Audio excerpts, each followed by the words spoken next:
Russia warns the U.S. to stop sending arms to Ukraine. Moscow's communique to the Biden administration said there would be unpredictable... always this terminology. You notice that, Will? It's always some kind of vague terminology. We don't know what will happen. We recommend you don't do it. Something might happen. And it's like foreboding music in the background. Like...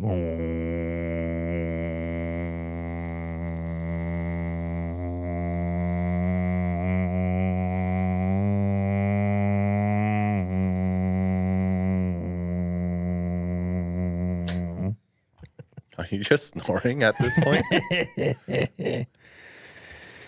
Yeah, I guess there was a ship recently that was sunk by Ukrainian missiles. It was a big ship, right? That's what they claim. Or was it confirmed? I don't know. By missiles? I don't know. I think so. I mean, I was floating around. I was... I'm just really skeptical of everything. Nowadays. Of everything. What do you need? Footage?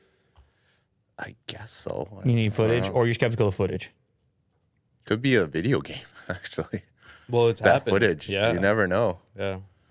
It's hard. Yeah, I don't know. I don't know. Well, that's why you need a show like this. Who else is willing to let you know that they don't know? I'll tell you what, CNN and Fox News are not willing to let you know that they don't know. Yeah. Right? You don't. We know, and we're sure. How refreshing would that be? You turn on CNN, and they're like, we don't really know.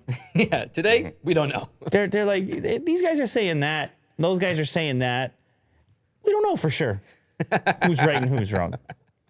That'd be refreshing. That would be kind of nice. That's how real people kind of operate. Is that it's actually really healthy to say you don't know something. Yeah.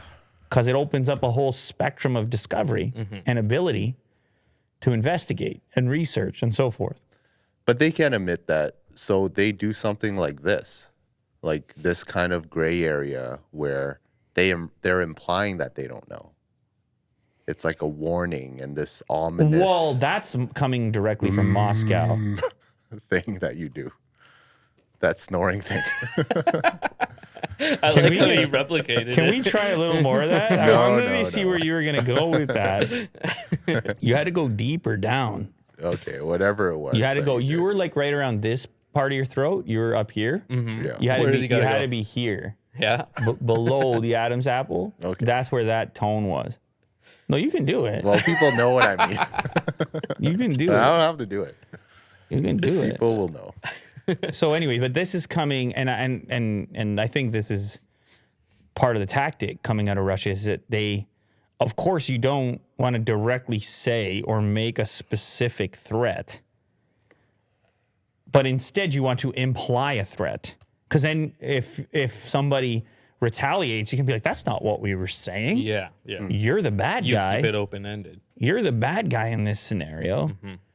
So, listen, I think that the way that things have gone to this point, there's been a number of threats along the way.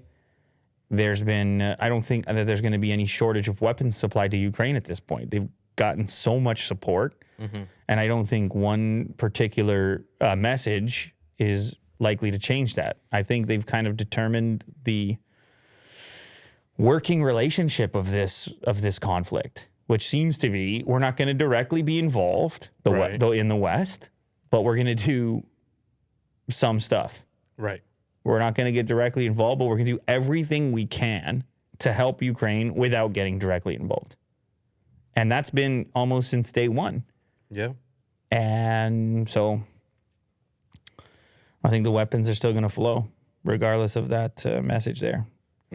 Shout out Al-Walid bin Talal. I don't think that's actually who gave us that. Oh, okay. Yeah. That super chat right there. If he did, though.